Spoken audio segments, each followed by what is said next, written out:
Hello everybody, एक बार फिर से हेल गार्डन में आप सभी का स्वागत है। फाइनली हम आ गए अपने एपिसोड 222 पे और इसमें हमें दिखने वाले एंसेस्टर शाओजुआन। इस वजह से आप इसे बिल्कुल मिस तो नहीं कर सकते। जो लोग चैनल पे पहली बार आ रहे हैं वो नीचे दिए गए सब्सक्राइब बटन को स्मैश करके हमारी हेल गार्डन फैमिली का पार्ट बन सकते हैं, जैसे फ्यूचर में और भी ऑसम कंटेंट आपके पास लगातार पहुंचता रहे। चलो अब जान लेते हैं पिछले पार्ट में क्या हुआ था। जैसे एपिसोड की शुरुआत होती है, जियान की टोली फिर से एंसेस्टर शाओजुआन की टूम की तरफ जाने का डिसाइड करती है। वो लोग ट्रेवल कर रहे होते हैं काफी डेंजरस जगह से, जहाँ पे एनर्जी बॉडीज की कल्टीवेशन काफी हाई पहुंच चुकी होती है। हालांकि काफी समय तक ये लोग सेफ रहे थे, लेकिन तभी ना 1000 फुट बड़ा माउंटेन दिखाई देता है। इसके ऊपर एक एनर्जी बॉडीज आंख बंद करके बैठी हुई होती है और इसके हाथ में था एक बड़ा सा सेमीटर। बस सेमीटर एक बड़ी सी तलवार होती है। जब बड़े से पत्थर के पीछे छिपी जियान की टोली को ऐसा लग रहा था कि वो नोटिस नहीं हुए, तभी एनर्जी बॉडी अपनी आंखें खोलती है। इस सीन को देख के जियान तुरंत ही समझ जाता है कि उन सबकी चोरी पकड़ी गई। अब क्योंकि छिपने का कोई फायदा नहीं था, सब लोग हाइडिंग से बाहर आ जाते हैं। वो एनर्जी बॉडी वहाँ से टेलीपोर्ट होकर सीधा जियान के सामने अपीयर होती है। इस एनर्जी बॉडी को देख के मालूम पड़ता है कि एकदम फुल स्पिरिचुअलिटी को पोजेस करती है और इसकी कल्टीवेशन थी बैंशैंग की। ये जियान की टोली के लिए पहली बार होने वाला है जब वो एक बैंशैंग लेवल के एक्सपर्ट को फेस कर रहे हैं। वो बैंशैंग की एनर्जी बॉडी अपने आप को इंट्रोड्यूस करते हुए बताती है, मैं हूँ सेंट सुएडाओ और काफी समय से मेरी इस तलवार ने इंसानों को खून नहीं चखा। बस इसी के साथ एकदम डेंजरस लेवल की फाइट शुरू हो जाती है। अब क्योंकि जियान के ग्रुप में जूनर और गुचिंगांग 9 स्टार 2 जोन लेवल पे थे, इस वजह से कुछ समय तक अपने नंबर्स का फायदा उठा के वो सेंट सुएडाओ का सामना कर पाते हैं। लेकिन काफी जल्दी वो सेंट सुएडाओ अपनी फॉर्म में आ गया था। वो एक के बाद एक जियान के ग्रुप की बैंड बजाना शुरू कर देता है। जब वो गुहुआ के ऊपर घातक हमला कर रहा था, जियान क्रिटिकल मोमेंट में गुहुआ को बचा लेता है। इस वजह से सेंट सुएडाओ जियान को अपना टारगेट बनाता है। सभी को एक एक अटैक के साथ दूर फेंकने के बाद वो जियान के ऊपर टूट पड़ा था। अब जब जुनर जैसे 9 स्टार 2 जोन भी सेंट सुएडाओ का सामना नहीं कर पा रहे हैं, तो फिर जियान की कल्टीवेशन तो काफी कम होती है। इस वजह से वो यूज करता है स्काईफाई 3 मिस्टीरियस चेंज का। तभी शाओ क्लैन का क्लैन टैटू उसके फोरहेड पे चमकने लगा था। इस चीज को सेंट सुएडाओ नोटिस कर लेता है। तुरंत ही उसके चेहरे की फेरोसिटी होती है, लगता है उसके ऊपर किसी ने ठंडा पानी डाल दिया है। वो अपने किलिंग इंटेंट को फटाक से सप्रेस करके जियान के ग्रुप के ऊपर हमले करना बंद कर देता है। एंड में जाके उसने जियान को शाओजुआन की टूम का रास्ता भी बताया था, जिसको फॉलो करके वो खतरों से बच बच के वहाँ पे आसानी से पहुंच सकता है। हालांकि ऐसे अचानक बदलाव की वजह से जियान की टोली शुरुआत में तो काफी कंफ्यूज थी, लेकिन जैसे जैसे वो सुएडाओ के बताए हुए रास्ते पे आगे बढ़ते हैं, ये फैक्ट बिल्कुल क्लियर था कि सेंट सुएडाओ के द्वारा बताया हुआ रास्ता बिल्कुल सही है। इस तरीके से वो सभी 3rd लेवल के डीपेस्ट रीजन में पहुंच जाते हैं। लेकिन इससे पहले वो आगे बढ़ पाते, उन्हें मिलता है एक बड़ा सा सरप्राइज, और ये सरप्राइज देते हनिया और हनली। जियान समझ जाता है कि अगर ये दोनों अपने आप को शो कर रहे हैं, यानी कि इनके पास कुछ न कुछ रिलाई करने को है, और ऐसा होता भी है। ये दोनों कुछ रिडिक्यूल भरी बातें करने के बाद अपने कदमों को पीछे लेते हैं और सामने आ गए थे तो ग्रे रोड बुड्ढे। इन दोनों के औरों को सेंस करके जियान के ग्रुप के दिल बैठ जाते हैं। अब जियान की टोली इन दोनों का सामना कैसे करेगी, चलो इसे हम इस एपिसोड में जानते हैं। जियान के ग्रुप के एक्सप्रेशंस को चेंज होते हुए देख हनिया का चेहरा और भी डार्क और कोल्ड हो जाता है। वो अजीब तरीके से हंस के बोलता है, क्या तुम्हें ऐसा लग रहा है कि सब कुछ बदल गया है? हाँ, मुझे भी ऐसा ही लग रहा है। यहाँ पे कुछ समय पहले हम शिकार थे, अब हमने अपने रोल्स को रिवर्स कर दिया है। अब तुम हो हमारे शिकार और हमें शिकारी। जियान का ग्रुप इन दोनों को इग्नोर मारता है। उन सभी की नजरें टिकी हुई थी उन दोनों बुड्ढों पे जिन्होंने ग्रे रोज को पहन के रखा था। हालांकि दूर से देखने पे ये दोनों ऑर्डिनरी इंसान से अलग नहीं लगते, लेकिन इनके चेहरे पे कोई इमोशन को नहीं देखा जा सकता। हालांकि जियान का ग्रुप भी सेंस कर पाता है कि सामने खड़े दोनों बुड्ढे एनर्जी बॉडीज हैं। गुहा अपनी वॉइस रिकॉर्ड के बोलता है, आखिर इन दोनों बेस्टर्स को 2 दोषें कहाँ से मिले और ऐसे एक्सपर्ट्स इन दोनों की हेल्प क्यों कर रहे हैं? गुजियन की आंखें इन दोनों बुड्ढों को ध्यान से देखती हैं। एक मोमेंट के बाद वो अपने सिर को हिलाते हुए बोलता है, क्योंकि ओरिजिनली दोनों हन क्लैन के मेंबर्स हैं। हालांकि दोनों मर चुके हैं, लेकिन इनकी स्पिरिट्स हेवली टूम के अंदर है। लगता है दोनों पहले से प्रिपेयर होके आए हैं। गुचिंगांग स्लोली नॉड करता है। वो कहता है, चलो हम सभी सेपरेट होके भागने की कोशिश करते हैं। भले ये दोनों सिर्फ एनर्जी बॉडीज हैं, लेकिन अगर हम इनसे फाइट करते हैं तो हमारे पास जीतने के बिल्कुल चांसेस नहीं होंगे। इन शब्दों को सुन के सभी लोग एकदम साइलेंट हो जाते हैं। अनएक्सपेक्टेड बात है कि इन दोनों नमूनों की वजह से अभी पूरी सिचुएशन रिवर्स हो गई है। जियान का ग्रुप यहाँ तक बहुत ही मेहनत और मुशक्कत के बाद पहुंचा है। एक ग्रे क्लोथ ओल्ड मैन की आंखें टिकी हुई होती हैं जियान के ऊपर। जब सभी लोग एकदम क्वाइट थे, वो कहता है तो शाओ क्लैन अभी तक पूरी तरीके से अनहाइलेट नहीं हुआ। हाँ, इसके बारे में एक्सप्लेन करता है वो हनिया। वो रिस्पेक्टफुल आवाज में कहता है, एल्डर हंडियाओ, इस समय शाओ क्लैन एग्जिस्ट नहीं करता है, लेकिन इस सामने खड़ा लड़का खुद पर रिलाई करते हुए यहाँ तक पहुंचा है। इस वजह से आपको इसे एलिमिनेट करना ही होगा, वरना हो सकता है कि शाओ क्लैन सच में रिकवर हो जाए। ये सुन के उस एल्डर हंडियाओ की आंखों में सरप्राइज फ्लैश होता है। वो कहते तो इसने अपनी क्लैन की ब्लड लाइन पे रिलाई नहीं किया। हाँ, ये कहने के बाद वो नॉड करता है। वो कहता है, अगर ऐसी बात है तो फिर इसका एलिमिनेट होना जरूरी है। तभी दूसरे बुड्ढे की आईब्रोज नेट हो जाती है। वो कहता है, ऑलराइट, हमें और बात नहीं करनी चाहिए, बिना टाइम वेस्ट करे हमें इन्हें खत्म करना होगा। ये प्लेस उस जगह के काफी क्लोज है। है, अगर हम डिले करते हैं तो चीजें बदल भी सकती हैं। दूसरे एल्डर की आवाज को सुन के हंडिया नोट करता है। अचानक से उसका एक पैर आगे बढ़ गया था। जब ये पैर लैंड करता है हम स्पेस को खतरनाक तरीके से फ्लक्चुएट होते हुए देखते हैं। उसके पैरों को सेंटर बना के सर्कुलर स्पेशल फ्लक्चुएशंस फैलती हैं। हंडिया को मूव करते हुए देख गुचिंग बोलता है भागो। वो सबसे पहले एक रे ऑफ लाइट में ट्रांसफॉर्म होकर लेफ्ट की तरफ भाग जाता है। एट द सेम टाइम जियान और बाकी के सभी लोग भी एस्केप में लग गए थे। इन सभी की दिशाएं अलग होती हैं। वो ग्रे क्लोथ एल्डर जिसने अभी तक एक्ट नहीं किया था जियान के ग्रुप को भागते हुए देख उसके चेहरे पे कोल्ड स्माइल आती है। वो कहता है लॉक और उसके हाथ क्लेंच हो गए थे। 1000 फीट रेडियस का सीन एकदम पॉज हो जाता है। ऐसा लगता है जैसे इसके साथ टाइम भी रुक गया है। जियान का ग्रुप जो कि भाग रहा होता है वो भी सॉलिडिफाइड स्पेस में रुक गए थे। इन सभी की आंखों में हॉरर देखा जा सकता है। क्या यही एक लीड दोशांग की स्ट्रेंथ है? वो अपने मन के हिसाब से स्पेस को कंट्रोल कर सकते हैं। इस स्पेस के अंदर का टाइम हो या फिर वो स्पेस, उससे दोशांग के इशारों को फॉलो करना होगा। जियान के ग्रुप को वहीं पे रुकते हुए देख हन्या हंसने लगता है। अगर एक ग्रुप पूरी तरीके से यहाँ पे अनाइलेट हो जाता है तो फिर गू क्लैन की यंगर जनरेशन में एक बहुत ही बड़ा गैप क्रिएट हो जाएगा। अगर गू क्लैन जैसा एंशिएंट क्लैन ऐसे खून को लॉस कर देता है तो उनके लिए बहुत ही बड़ा ब्लो होने वाला है। जब हन्या अंदर ही अंदर से काफी प्लीज फील कर रहा था उस स्पेस में से एक बैंग का साउंड इरप्ट होता है और साथ में इरप्ट होती है गोल्डन फ्लेम। वो फ्लेम किसी फीनिक्स की तरह अपीयर होती है जो कि अपनी एशेज से राइज हो रही है। इस विस्फोट की एनर्जी की वजह से वो थमा हुआ स्पेस रिपल्स को बनाने लगता है। इस गोल्डन फ्लेम के इरप्शन की वजह से एक पर्पल ब्राउन फ्लेम भी इरप्ट हो जाती है। बैंग साउंड के साथ फाइटिंग टेम्परेचर राइज करने लगता है। ऐसी ऑफेंसिव स्ट्रेंथ से बनने वाली रिपल्स की वजह से इस जगह का स्पेस बहुत ही अनस्टेबल हो गया था। स्पेस को इस तरीके से अनस्टेबल होते हुए देख गुचिंग का ग्रुप फटाक से अपनी दुकी को सर्कुलेट करने लगता है। वो अपनी स्ट्रेंथ को कंबाइन करके स्पेस से बाहर आ जाते हैं। लेकिन इस बार वो सब अलग अलग नहीं भागते बल्कि वो सभी सीरियस एक्सप्रेशन के साथ में इकट्ठे हो जाते हैं। पिछले सीन को देख के सभी को समझ में आ गया था कि इन दोनों एलीट दोशांग के सामने यहाँ पे किसी के पास भागने की एबिलिटीज नहीं है। ऐसा करने से बस उनकी साइड की पावर कम ही होगी। जब जियान का ग्रुप अपनी स्ट्रेंथ पे रिलाई करते हुए उस सॉलिडिफाइड स्पेस को तोड़ के बाहर आ जाता है उन दोनों बुड्ढों के चेहरों पे सरप्राइज फ्लैश होते हैं। हंडिया हंस के कोल्ड आवाज में कहता है तुम लोगों के पास एबिलिटीज है लेकिन ये फिर भी काफी नहीं होने वाला। जैसे वो अपना मुंह खोलता है हम उसमें से लगातार ब्लैक फॉग को बाहर आते हुए देखते हैं। ये 1000 फीट बड़े पाइथन्स में ट्रांसफॉर्म हो गया था। जैसे ये रोर करके अपनी पूंछ को फटकारता है जियान का ग्रुप स्पेस में क्रैकलिंग साउंड्स को सुन सकता था। इस इनॉर्मस पाइथन के एक अटैक की वजह से खाली स्पेस टूट जाता है। ऐसे फ्राइटनिंग अटैक की वजह से जियान के ग्रुप के एक्सप्रेशंस काफी अगली हो जाते हैं। एक एलीट दोशांग बहुत ही टेरिफाइंग होता है और तो सामने तो बस एनर्जी बॉडीज ही है। अगर वो सच में एक एलीट दोशांग को फेस कर रहे होते तो आखिर वो बैटल कितनी ज्यादा टेरिफाइंग होती। जब गुचिंग उस बड़े से पाइथन को स्पेस को चीर के आगे बढ़ते हुए देखता है उसके दिल में एक बहुत ही डेंजरस फीलिंग आती है। भले उसकी स्ट्रेंथ 9 स्टार दोजुन की हो तब भी वो एक एलीट दोशांग के अटैक को बिल्कुल ब्लॉक नहीं कर सकता। एक दोजुन और दोशांग के बीच में इतना बड़ा गैप होता है जैसे कोई नॉर्मल एक्सपर्ट इमेजिन नहीं कर सकता। वो कहता है साथ में आओ। गुचियांग की इस तेज आवाज को सुन के सभी लोग नोट करते हैं। अगर उस सेंट सोएडाओ की बात करी जाए तो ऐसा रिच सेंस ऑफ डेंजर उसने भी नहीं दिया था। अगर पूरा ग्रुप एकदम साथ में मिलकर से डील नहीं करता है तो वे सभी को अपनी जान यहीं पे गंवानी होगी। हम हु साउंड के साथ जियान को गहरी सांस छोड़ते हुए देखते हैं। ऑलमोस्ट इंस्टेंटली स्काई फायर रिमिस्टेज चेंज अनलीश कर दी गई थी। लाइटिंग स्पीड से उसके हाथ में एनर्जी इकट्ठी होने लगती है। जब इन सभी को ऐसे एक्सपर्ट का सामना करना पड़ रहा है तो फिर यहाँ पे वार्म अप का कोई चांस नहीं है। अपने सर्वाइवल के चांसेस को बढ़ाने के लिए इन्हें हर एक कोशिश करनी होगी। जब जियान अपनी पूरी स्ट्रेंथ को अनलीश कर रहा होता है तो फिर जुन्नर गुचिंग और बाकियों की दुखी भी राइज होने लगती है। इस ग्रुप के चारों तरफ पावरफुल दुखी घूमने लगती है। इसके प्रेशर को स्पेस भी झेल नहीं पा रहा था। लाइटिंग स्पीड से जियान के सीधे हाथ में एक काले रंग का लाइट स्पॉट अपीयर होता है। ये ग्रेट हेवन क्रिएशन फॉर्म की मैनिफेस्टेशन होती है। इसे सामने के खाली स्पेस में स्लैम कर दिया जाता है। टी साउंड के साथ ये अटैक आगे बढ़ा था। एक डार्क ब्लैक स्फीयर बहुत ही तेजी से फैलना शुरू हो जाता है। जब जियान ने अपनी टीएन क्लास की 2 स्किल को अनलीश कर दिया था तो फिर जुन्नर गुचिंग और बाकी सभी लोग भी सेम स्किल को लॉन्च कर देते हैं। इसका नाम होता है ग्रेट साइलेंट डिस्ट्रक्शन फिंगर। इसी टीएन क्लास 2 टेक्निक को गुयाओ ने जियान के खिलाफ यूज किया था। इनके पीछे से एक बहुत ही बड़ी काली फिंगर स्पेस को तोड़ के आगे आती है जिसके बाद जियान का वो ब्लैक लाइट स्फीयर और वो बड़ी सी फिंगर सामने से आ रहे पैटर्न से रूथलेसली कोलाइड हो जाते हैं। इन सभी के कोलाइड होने पे हमें एक बैंग का साउंड सुनाई दिया था। पॉइंट ऑफ कोलिजन से एक बहुत ही भयंकर सा स्टॉर्म उड़ता है। जब एनर्जी का स्टॉर्म और फैलता है हम इसके अंदर से एक ब्लैक फिगर को बाहर आते हुए देखते हैं। ये रूथलेस तरीके से जियान के ग्रुप की तरफ स्मैश हो जाता है। इसे देखने से मालूम होता है कि ये तो उस बड़े से पाइथन की पूंछ है। हालांकि पूरी स्नेक टेल चोटों से भरी हुई है लेकिन जियान के ग्रुप के अटैक की वजह से पूरी तरीके से तबाह नहीं हुई। जियान की टोली की तरफ आगे बढ़ती हुई स्नेक टेल बहुत ही फ्राइटनिंग विंड प्रेशर को कैरी करती है। इसके साथ जो सोनिक बूम का साउंड आता है ग्राउंड में कई मोटे मोटे होल्स हो जाते हैं। उस स्नेक टेल के ऐसी टेरिफाइंग स्ट्रेंथ को देख के जियान की टोली के चेहरे एकदम पेल हो जाते हैं। इन सभी के एक साथ में टीएन क्लास की 2 स्किल को यूज करने के बाद भी वो स्नेक टेल को रोक नहीं पाए। हम गुहा को अपनी दांती मीचते हुए देखते हैं। सोनिक बूम की वजह से ग्राउंड भी ट्रेम्बल होने लगता है। इस समय अगर ये लोग भागना भी चाहें तब भी उसका समय समय नहीं है। जियान का चेहरा बहुत ही ग्लोमी होता है। फ्यूर इस तरीके से हेवली फ्लेम सर्कुलेट होने लगती है। अभी ऑल आउट जाने के अलावा कोई दूसरा विकल्प नहीं बचा। जब जियान की टोली लास्ट रिटेलिएशन के लिए रेडी हो रही थी, इन सभी के कानों में एक चीख का साउंड एंटर करता है। थोड़ी सी दूरी का स्पेस फ्लक्चुएट हुआ था। अचानक से वहाँ पे फिगर अपीयर होता है। उसके हाथ के एक बार वेव करने से ही एक जेंटल फोर्स जियान के ग्रुप को हेवली टूम के डीपेस्ट रीजन में ले जाती है। अचानक से आई हेल्प को देख के जियान का ग्रुप स्टार्टल्ड हो जाता है। जब जियान देखता है कि यहाँ पे कौन इंटरवीन कर रहा है, उसके चेहरे पे सरप्राइज को देखा जा सकता था। वो कहता है सेंट सुएडाओ। किसी ने एक्सपेक्ट नहीं किया था कि सेंट सुएडाओ उनके लिए इंटरवीन करेंगे। सेंट सुएडाओ जियान को पूरी तरीके से इग्नोर मारता है। वो ग्लूमी एक्सप्रेशन के साथ कई गालियां देते हुए आगे शूट हो गया था। वो कहता है डैम इट, आखिर ये बेस्टर्ड्स कहाँ से आए हैं? अगर इन लिटिल फेलोज की यहाँ पे जान चली गई तो फिर वो इंसान यहाँ पे फिर से खून की नदियां बहा देगा। अचानक से हुए इस बदलाव ने हन क्लैन के दोनों बुड्ढों को एकदम चौंका दिया था। वो तुरंत ही रिकवर होकर फ्यूरियस तरीके से हंस के बोलते हैं, सिर्फ एक बेंशैंक की इतनी हिम्मत हो गई कि वो हमारे सामने इस तरीके से एट्रोशियस बिहेव करे। क्या तुझे बिल्कुल मौत का भय नहीं है?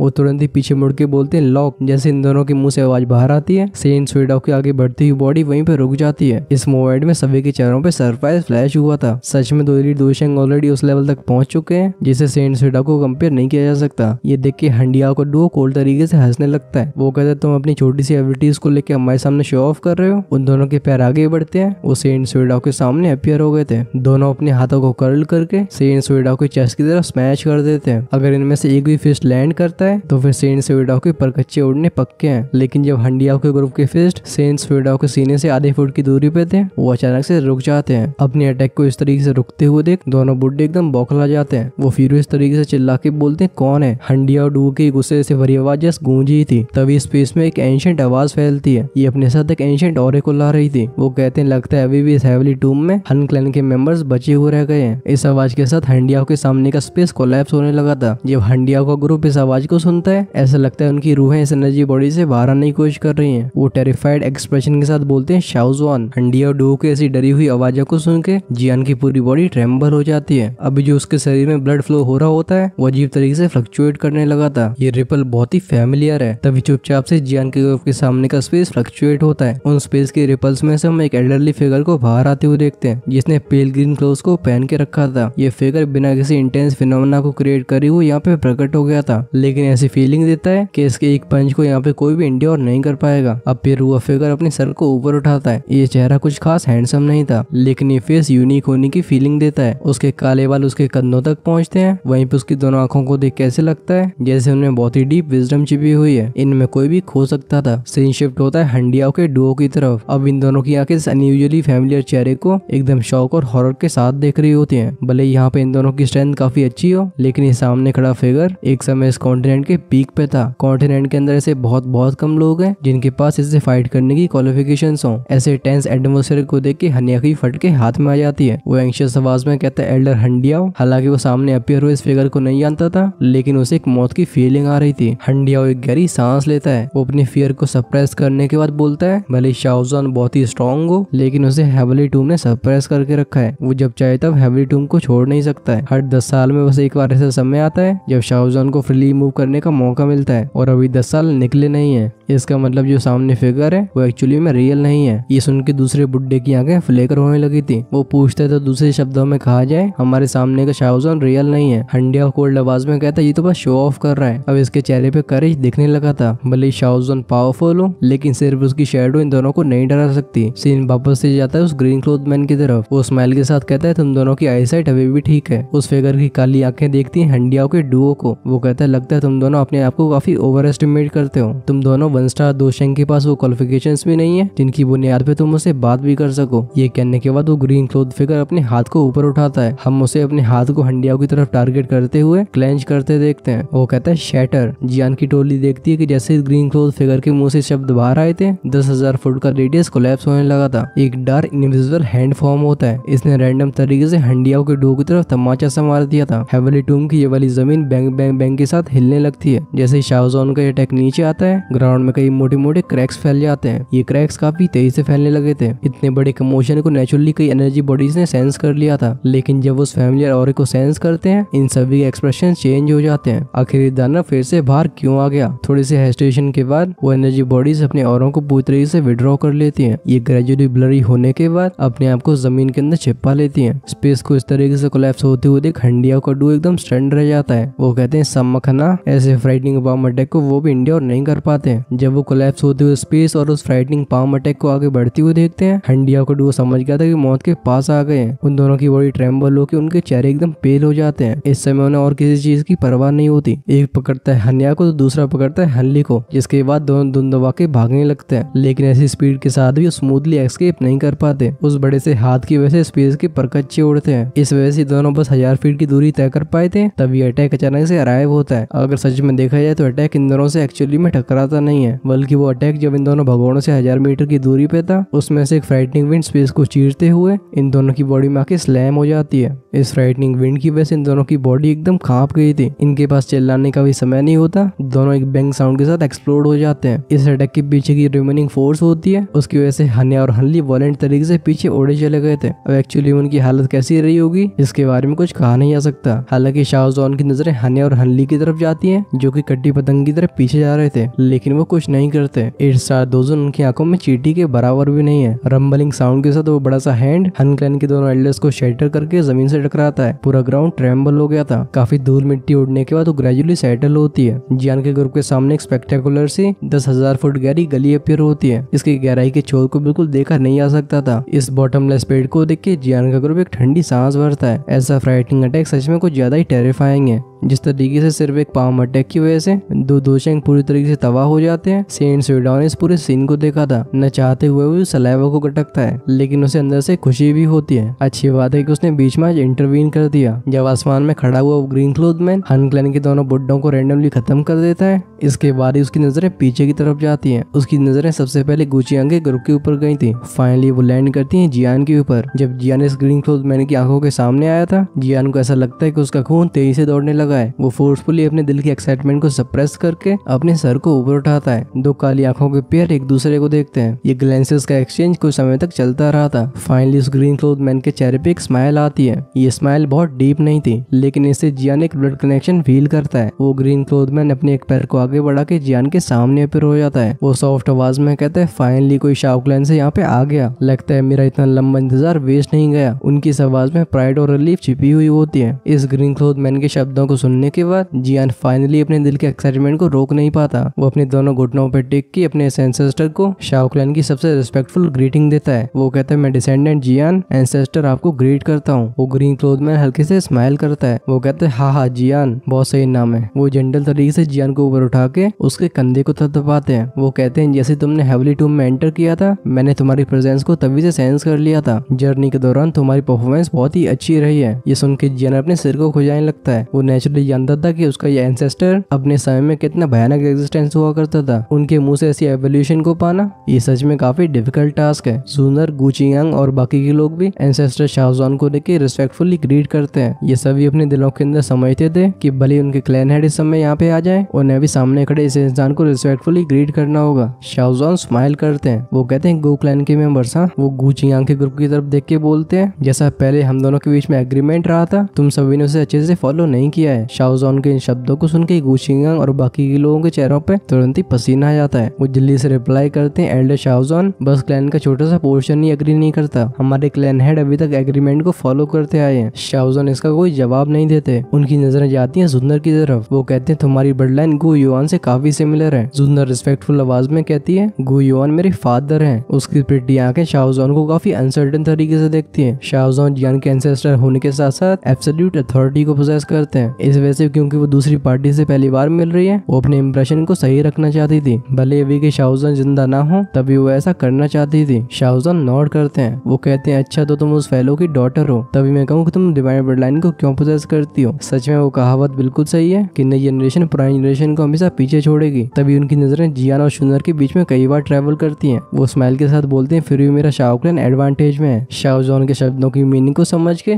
जुनर का चेहरा एकदम लाल हो जाता है। फिर शाओजॉन का ध्यान ध्यान जाता है सेंट सोइडाओ की तरफ। वो कहते हैं तुम्हें अब वापस लौटना चाहिए, तुम फ्यूचर में भी लगातार एग्जिस्ट करते रहोगे। ये सुन के सेंट सोइडाओ तुरंत ही खुश हो जाते हैं। वो कहते हैं एल्डर शाओजोन आपका बहुत बहुत धन्यवाद। हम तुरंत ही सेंट सोइडाओ को अपने हाथों को कप करते हुए देखते हैं। इस हेवली टूब में बहुत सारी एनर्जी बॉडीज हैं, इनमें से कई सेंट सोइडाओ से स्ट्रॉन्ग भी हैं, लेकिन क्योंकि अब शाओजोन ने इन शब्दों को कह दिया है तो वो सेंट सोइडाओ को बिल्कुल टारगेट नहीं करने वाली। ये कहने के बाद सेंट सोइडाओ यहाँ पे ज्यादा नहीं रुकते। वो जियान के ग्रुप की तरफ एक बार हाथ कप करने के बाद वापस से अपनी पुरानी जगह की तरफ शूट हो जाते हैं। सेंट सोइडाओ को जाते हुए देख शाओजोन स्माइल करते हैं। वो कहते हैं चलो टूम की तरफ चला जाए, हेवली टूम की वजह से मैं बाहर नहीं आ सकता, जो तुम्हें दिख रहा है वो बस मेरा एक प्रोजेक्शन है। इन शब्दों को सुन के गुचियांग का ग्रुप एकदम शॉक में चला गया था। सिर्फ एक शैडो में इतनी पावर है कि वो अपने हाथ को वेव करती दोशेंग को तबाह कर सकती है। अगर कहीं उनकी एक्चुअल बॉडी होती तो फिर क्या इनके पास दुनिया को तबाह करने की पावर नहीं होती? शाओजोन की आंखें जाती हैं जियान की तरफ। वो स्माइल के साथ बोलते हैं मुझे पता है कि तुम्हें अभी भी कई चीजों के बारे में अनसर्टेनिटी होगी, चलो मुझे फॉलो करो, मैं इस समय का काफी टाइम से वेट कर रहा था। इन शब्दों को सुन के जियान के दिल में एक एक्साइटमेंट फैलती है। वो भी इसी दिन का बहुत ही बेसब्री से इंतजार कर रहा था। जियान का ग्रुप शाओजोन को काफी समय तक फॉलो करता रहता है। जब वो टूम के और भी डीपेस्ट रीजन में चले जाते हैं तभी हम इन सभी को रुकते हुए देखते हैं। इनके आसपास इतनी डार्कनेस फैली हुई होती है कि यहाँ पे ऑलमोस्ट कोई भी लाइट नहीं पहुंच पाती। यहाँ पे खड़े हुए ऐसी फीलिंग आती है जैसे कोई एम्प्टी रेल में पहुंच चुका हो, जिस वजह से कई लोग पैनिक होने लगते हैं। शाओजोन स्माइल करके बोलते हैं ये हेवली टूम का सबसे डीपेस्ट पार्ट है। वो सामने एक एंशिएंट से दिखने वाले पत्थर के टैबलेट की तरफ पॉइंट करते हैं। ये स्टोन टैबलेट इस डार्क ब्लैक रीजन के अंदर काफी लोनली लगता है। इसे देख के ऐसा लगता है जैसे ये बहुत समय से यहाँ पे एग्जिस्ट करता आ रहा है। शाओजोन बताते हैं ये मेरी टूम है। जियान की नजरें शाओजोन की उंगली को फॉलो करती हैं। उसे वो पत्थर का टैबलेट दिखाई दिया था। भले ही अनगिनत सालें निकल चुकी हों, लेकिन ये टैबलेट अभी भी एंशिएंट ऑरा को पोजेस करता था। इस तरीके का ऑरा बहुत इंटेंस नहीं होता, लेकिन इसे सेंस करके पूरे ग्रुप को एक बहुत ही एंशिएंट वाइब आती है। शाओजोन गुचियांग के ग्रुप की तरफ देख के बोलते हैं तुम चारों स्टोन टैबलेट के आउटसाइड ट्रेन कर सकते हो। ये वही जगह है जहाँ पे हेवली टूम की सबसे डेंस एनर्जी एग्जिस्ट करती है और कोई भी एनर्जी बॉडी यहाँ पे एंटर करने की हिम्मत नहीं करेगी। इस वजह से तुम चारों को सेफ्टी की चिंता भी नहीं होगी। ये सुन के गुचियांग का ग्रुप एक दूसरे को देखता है। वो बिटर तरीके से स्माइल करके बस नॉड ही कर सकते थे जब उनके सामने शाओजोन जैसा इंसान कुछ भी कहता है जो कि एक समय में कॉन्टिनेंट के पीक एक्सपर्ट रह चुके हैं, तो वे सभी लोग नॉड करके ओबे ही कर सकते हैं। गुचियांग के मैटर को रैंडमली सेटल करने के बाद शाओजोन देखते हैं जुनर और जियान को। वो कहते हैं जियान और गू क्लैन की लड़की तुम दोनों मुझे फॉलो करो। ये कहने के बाद वो अपने दोनों हाथों को पीछे रखते हैं। वो स्टोन टैबलेट की तरफ आगे जाने लगे थे। जैसे वो स्टोन टैबलेट के कांटेक्ट में आते हैं उनकी बॉडी इल्यूजनरी होने के बाद डिसअपीयर हो जाती है। इस सीन को देख के जियान एक गहरी सांस को छोड़ता है। वो जुनर की तरफ अपने हाथों को आगे बढ़ा के स्माइल के साथ बोलता है तो फिर चलो हम भी चलते हैं। जियान की स्माइल को देख के जुनर के दिल की जो भी एंशियसनेस होती है वो इस समय पूरी तरीके से गायब हो गई थी। वो एकदम ओबीडियंट तरीके से अपने हाथ को आगे बढ़ा के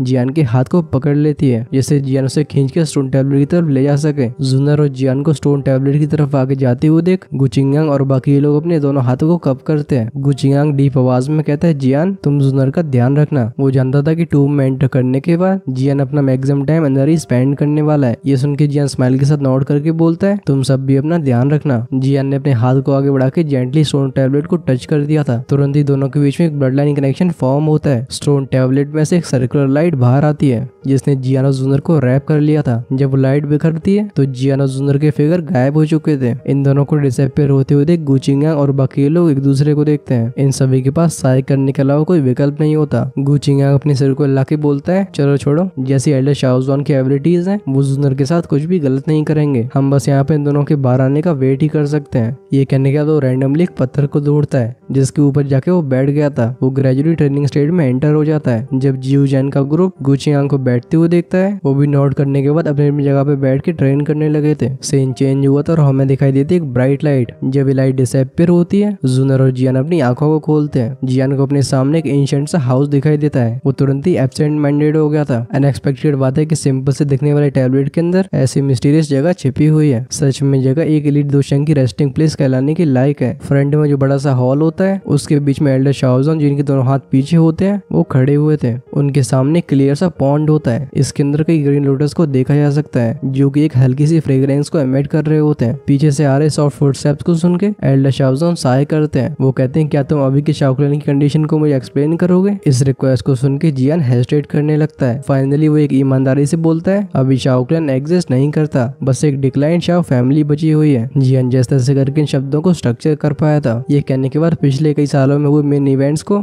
जियान अच्छे से एक्सप्लेन करता है। पूरी बात को सुन के शाओजोन नोट करते हैं। उनके चेहरे पे कुछ खास इमोशन शो नहीं हुए हुए थे। शाओजॉन एक जेंटल एक डेमोनिक स्ट्रेंथ से भरी आवाज में कहते हैं, मैंने पहले एक्सपेक्ट किया था कि शाओ क्लैन डिक्लाइन होने वाला है, एटलीस्ट अभी कुछ डिसेंडेंट्स बचे हुए हैं, हमारा खून पूरी तरीके से खत्म नहीं हुआ। ऐसा लगता है शाओजॉन को कोई चीजें याद आई हैं। वहीं पे जियान जो कि काफी इमोशनल हो चुका था, वो इस समय के दौरान खुद को काम करता है। शाओजॉन जियान को देख के एक स्माइल के साथ बोलते हैं, क्या तुम मुझसे कुछ पूछना नहीं चाहते? जियान हेजिटेट करने के बाद पूछता है, एंसेस्टर क्या आप सच में अभी जिंदा हो? अगर शाओजॉन किसी और फॉर्म में एग्जिस्ट कर पाते हैं तो फिर शाओ क्लैन को दोबारा से राइज होने से कोई रोक नहीं सकता है। ऐसे पीक एक्सपर्ट के साथ होने से इवन हन क्लैन को भी कॉशियस रहना होगा। शाओजॉन जियान को देखते हैं। एक मोमेंट के बाद अपने सिर को हिलाते हुए बोलते हैं, जो तुम अभी देख रहे हो वो बस एक मेरी सोल का छोटा सा हिस्सा है, अंग्रेजी में बोले तो रेमिनेंट पार्ट। जब मेरी उस समय मौत हुई थी तो मैंने उससे पहले लोगों को इंस्ट्रक्ट किया था कि मुझे हेवली टूम में ले जाया जाए, क्योंकि ऐसा होने से मैं अपनी इस फॉर्म को लेके तुम्हारे यहाँ पे आने का वेट कर सकता था, लेकिन ये सिर्फ हेवली टूम तक ही लिमिटेड है। जैसे मैं इस जगह को छोड़ने की कोशिश करूंगा मुझे सभी के साथ डिसअपियर होना ही होगा। ऐसी जानकारी को सुन के जियान की आंखों में डिसअपॉइंटमेंट फ्लैश होती है। वो एक कड़वाहट से भरे एक्सप्रेशन को लेके हंस के बोलता है, अभी के शाओ क्लैन की स्ट्रेंथ बहुत ज्यादा वीक है, क्योंकि हमने ब्लड लाइन की स्ट्रेंथ को खो दिया है। हम बाकी के एंशिएंट क्लैन से बिल्कुल कम्पीट नहीं कर सकते। वो सभी मुझे काफी अनयूजुअल समझते हैं। शाओजॉन बताते हैं कि उस समय की बात है जब शाओ क्लैन के अंदर एक्सपर्ट्स मौजूद थे, तभी मैं सेंस कर चुका था कि हमारे क्लैन की दूसरी ब्लड लाइन एग्जॉस्ट होने वाली है। तुम्हें ये समझना चाहिए कि अगर तब हमारी शाओ क्लैन की ब्लड लाइन पूरी तरीके से एग्जॉस्ट हो जाती तो फिर दुश्मन हमारे शाओ क्लैन को पूरी तरीके से अनाइलेट कर देते हैं। ये कहने के बाद शाओजॉन अपने सर को ऊपर करते हैं। ऐसा लगता है कुछ पुरानी यादें उनके दिमाग में वापस सरफेस हो रही हैं। वो कहते हैं दूसरी ब्लड लाइन को रिप्लेनिश करने का बस एक ही रास्ता है कि क्लैन में किसी और दूधी का जन्म हो, लेकिन ये बहुत ही डिफिकल्ट टास्क है। तब कब मैं काफी ज्यादा एरोगेंट था, मुझे ऐसा लगता था कि दूधी स्टेप भी मुझे रोक नहीं सकता है। क्लैन के कुछ एल्डर से बातचीत करने के बाद हमने बड़े रिस्क को लेने की ठानी। हमने सीक्रेट टेक्निक का यूज करके अपने क्लैन की सारी ब्लड लाइन स्ट्रेंथ को मेरी बॉडी में ट्रांसफर किया। मैं जानता था कि वो हमारे क्लैन की फाइनल होप है। यहाँ तक बोलते बोलते शाओजॉन एक गहरी सांस को भरते हैं। उनके चेहरे पे दर्द क्लियरली दिखने लगा था। उन्होंने शाओ क्लैन की सभी मेंबर्स को डिसअपॉइंट कर दिया। वो कहते हैं लेकिन मैं फिर भी फेल हो गया। जब मैं दूसरी क्लास में ब्रेक थ्रू के लिए प्रिपेयर कर रहा था, हन क्लैन मेरे ऊपर स्नेक अटैक कर देता है। मेरी इंजरीज इतनी ज्यादा सीरियस थी कि अंत में मुझे मौत का सामना करना पड़ता है। शाओजॉन की ऐसी दर्द भरी आवाज को सुन के जियान एकदम साइलेंट रहता है। एक पल के बाद जियान कहता है, वो फाइनल मेथड था। अगर ब्लड लाइन को पूरी तरीके से एग्जॉस्ट होने के लिए अलाउ कर दिया जाता तो फिर शायद तब के शाओ क्लैन को ट्रू डिस्ट्रक्शन का सामना करना पड़ता। एंसेस्टर आप बिल्कुल चिंता मत करो, आपके डिसीजन के लिए कोई भी आपको ब्लेम नहीं करेगा। तभी जियान की उंगलियां पहुंचती हैं उसकी आईब्रोज के बीच में। वो उसे रफ करते हुए बोलता है, लेकिन अगर हमारे शाओ क्लैन की ब्लड लाइन पूरी तरीके से एग्जॉस्ट हो चुकी है तो फिर मेरे फोरहेड पे शाओ क्लैन का टैटू कैसे अपीयर हो सकता है? शाओजॉन बताते हैं कि हमारे शाओ क्लैन के टैटू को कोई भी स्टोर नहीं करता, बल्कि उसे ट्रेनिंग के द्वारा क्रिएट किया जाता है। वो स्माइल के साथ कंटिन्यू करते हैं, मैंने तुम्हारे अंदर स्काईफाई 3 मिस्टीरियस चेंज को इसलिए सेंस किया क्योंकि उसे क्रिएट करने वाला मैं ही था। अनएक्सपेक्टेड बात है कि तुम इसे हासिल कर लोगे। मुझे याद है कि तब मैंने इसे बर्निंग फ्लेम बेली को दे दिया था। सच में फेट बहुत ही अनप्रेडिक्टेबल है। इन शब्दों को सुन के जियान के चेहरे पे स्टन्ड एक्सप्रेशन आता है। एक पल के बाद फाइनली उसे वो नाम याद आता है जिसे जियान ने बर्निंग फ्लेम वैली के अंदर स्काईफाई 3 मिस्टीरियस चेंज को ऑब्टेन करते हुए देखा था। वो मन ही मन में कहता है शाओजॉन। वो शाओजॉन एक्चुअली हमारे क्लैन के एंसेस्टर का नाम है। सच में दुनिया के मामले काफी अनबिलीवेबल लगते हैं। तभी शाओजॉन दोबारा सॉफ्ट आवाज में कहते हैं, ऑफ कोर्स तुम जिस स्काईफाई 3 मिस्टीरियस चेंज को प्रैक्टिस कर रहे हो उसमें भी एक चीज की कमी है, और प्रिसाइजली इसी फाइनल स्टेप की कमी की वजह से तुम अपने क्लैन टैटू को क्रिएट नहीं कर पा रहे हो। इन शब्दों को सुन के जियान का दिल एकदम एक्साइटमेंट से भर जाता है। वो शाओजॉन को एंटिसिपेशन भरी आंखों से देखता है। जियान के चेहरे की ऐसे एक्साइटमेंट को देख के